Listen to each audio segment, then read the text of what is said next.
Hello everybody, welcome to the channel. This is another episode of NBA 2K, James Willis, point guard. I'm asking to be traded. I still have not been traded yet. You don't understand, I've been out here balling. They said the Lakers needed a playmaker. So I went and looked at the trade thing. So I've been balling. I've been averaging for the last 10 games, 40 points, 5 rebounds, a couple of assists. Balling. Okay, so do this like we did the last video, gameplay in the background, and talk about a few topics that I want to speak on. First topic, Rondo out, so he's gonna be out for 8 to 9 weeks. We got J.R. Smith and Dion Waiters. LeBron and J.R. done played together before, and I think him and Dion Waiters has too. So that should be fine. That the chemistry should be good. And just J.R. is kind of inconsistent play. When he's hot, you know what I'm saying, he's gonna hit it. But when he's not, he's gonna miss everything. That's a big hit. But Oklahoma City is an interesting matchup. CP3, the young ladies, they got Steven Adams. So they're 5th seed. Don't tell them what they ain't in the playoffs, because they're still going to play 8 to 10 games before they go into the playoffs. I put together a list of my top 10 quarterbacks going into 2020, who I think are going to be the top 10 quarterbacks based off the team and the way things ended last year and what I see going forward and the improvements that they have. At first I wasn't going to do it off of a basketball video, but still, I can still get my point through regardless of what's playing in the background. So look forward to that. I'm doing that with the next video. That's something to look forward to. Don't miss that. I have an awesome list, but keep in mind, it's all about based on this upcoming year, not the past, not what you've done, not your accolades, nothing like that. What I think and how I think your system is scheme and how I think you're going to do in that system. Since, we're talking about the NFL quarterbacks, Cam Newton going to the New England Patriots is going to be the most intriguing thing that happened all year. And let me tell you guys why. Cam Newton is a phenomenal athlete who strives off of, adversity. He doesn't like it, but he strives off of it.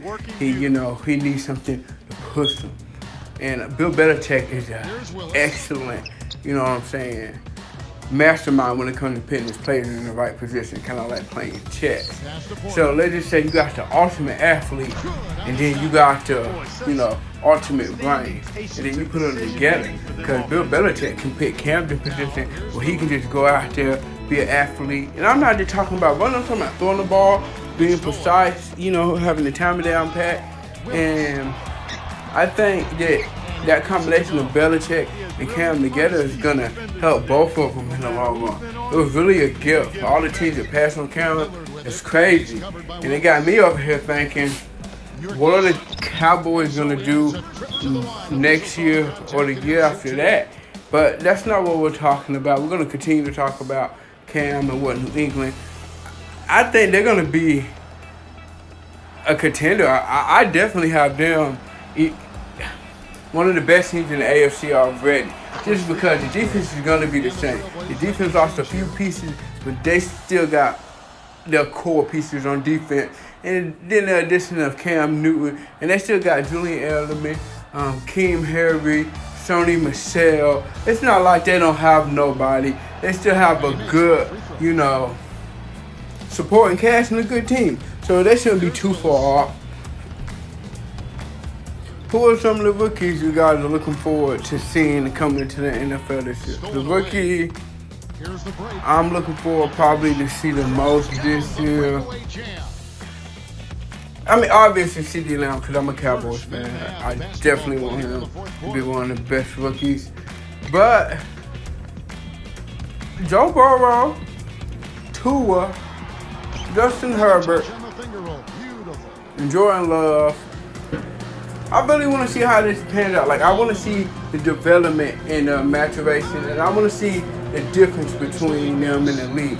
And I want to see, is the hype real? I'm ready to see what Joe Burrow can do with the Bengals. was just the offensive coordinator, right place, right time, accumulated with the explosive talent that they had. LSU had dogs everywhere.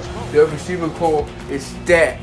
Okay, so I just want to see what was behind that, and is Joe Burrow an elite? Obviously, he's an elite talent, but is he an elite NFL talent who can take the Bengals to the next level? The Bengals got some okay pieces, and then with Tua, the Dolphins are good. Fitzpatrick, I don't think he's gonna start the whole year. I want to see how Tua holds up. I want to see is his accuracy gonna be the same. Tua actually does kind of remind you of Breeze in his short, but Kyler Murray, I know he's not a rookie, but Kyler Murray surprised a lot of people. He really came into his own towards the end of the season. So there's a lot of young players that I want to see. I know I said rookies, and I threw Kyler Murray in there, even though he was a rookie last year, but they're still a young quarterback. And I want to see, how have they developed this season. And then you got Baker Mayfield, you got Odell, Jarvis Landry, Nick Chubb. You got all this talent, and that's where they struggle.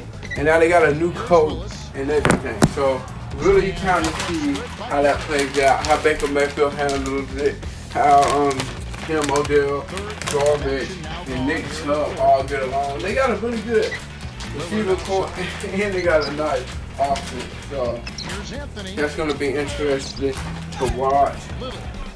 Kyler Murray got DeAndre Hopkins, which is crazy. And I don't think Deshaun Watson play is going to fall off because he's an elite passer. Yeah, they did take away they took away his best weapon. But, great players find a way to still excel. Like, regardless of what they have around them. That would make Tom Brady great. He's been doing this for a long time. Throughout decades. So, consistency. Jumping back into basketball, I really am excited to see what the Toronto Raptors are going to look like in the playoffs. Siakam, Kyle Lowry, they still was a pretty good basketball team this year. Like, it would be crazy to me if they could pull it off and win another championship. That's my sleeper team going into the playoffs, is the Raptors. They have way too much talent, and they're still the champ, so now they got that experience, and I think they can surprise the team. They could surprise the Sixers. They could surprise the Bucks. They could surprise any of them teams, really. I mean, who is a clear-cut favorite in the East? Probably the Bucks, But Boston could win it. So, there's a lot of teams up in there. In the West, boy, LA, Denver, Houston Rockets, and then the Dame Dollar on the cover of NBA 2K21. Well, him and CJ McCollum, that's still lethal. That's going to be a dangerous matchup. So a lot of teams that come out the West. And count out the Utah Jazz or the Dallas Mavericks. It's an anybody game this year. Really. If anybody just get hot, get the chemistry going all at the right time, tell them who can win it. Hell yeah, but back to the gameplay. I don't know why they have not traded us yet. I am trying to be a Laker. We're trying to be up in there for like 12 to 15 years, retire a Laker. Go down there, win some championship. Like, yeah, Cleveland cool. Well, no, it's not, but like I said, come get me LA. I done asked for trading everything. Like, we out here balling, for real. With all that being said, here are my top 5 players going into the NBA bubble. LeBron James, Anthony Davis, Giannis, man, James Harden. Man, number 5 is tough because there's a lot of people that got a lot of impact. Luka Doncic, I said important. If Luka Doncic goes off, he could spark them and they could get going. They could get on the run. Dallas have a young but deep team. Porzingis is nothing to sleep on either. But I just think the combination of LeBron James and Anthony Davis would be too much for anyone. And I definitely think LA has the advantage because LeBron and AD was building chemistry sort of connect. And, you know, definitely right before that time off when LeBron made his MVP run, which I don't know who's going to be MVP. I think it should be LeBron. I think he is the most valuable player. Yeah, like I was saying, LeBron is the most valuable player in the NBA. If you take him off that Lakers team, like, they're going to be good, but they're nowhere near as good as they are right now with the addition of him. He's just going to make everyone else better. He's going to have high energy. He's going to play good defense. His offense is going to be better. He's going to play better defense because he got AD, and he can, you know, dump it down to AD. AD can shoot a three, size you up. You know, AD can really do it all. So that's why he's so important, because it's like you play football, you got offense and defense. You know, you can play complementary football. Well, you know, you punch the ball, put them inside the 20. You know, you get a stop.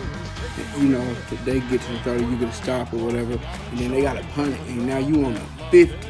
You know, you got a better advantage that's complementing. That's, you know, you got to have special team punt it. You know, you get the ball on the 50. You know, and now your offense is in way better field position than what you was when you started. Complementary football. It's kind of like basketball. Like AD taking some of the load off LeBron, they're gonna really allow him to excel in certain parts of the game and all of that. Look at these highlights of my dude out there balling. You feel me? Y'all know y'all just seen that dunk. Like, get off me. Yeah, and we doing highlights. We doing the top 10 highlights of the season at the end of the year. Thanks for watching the video, and I hope you guys enjoy it.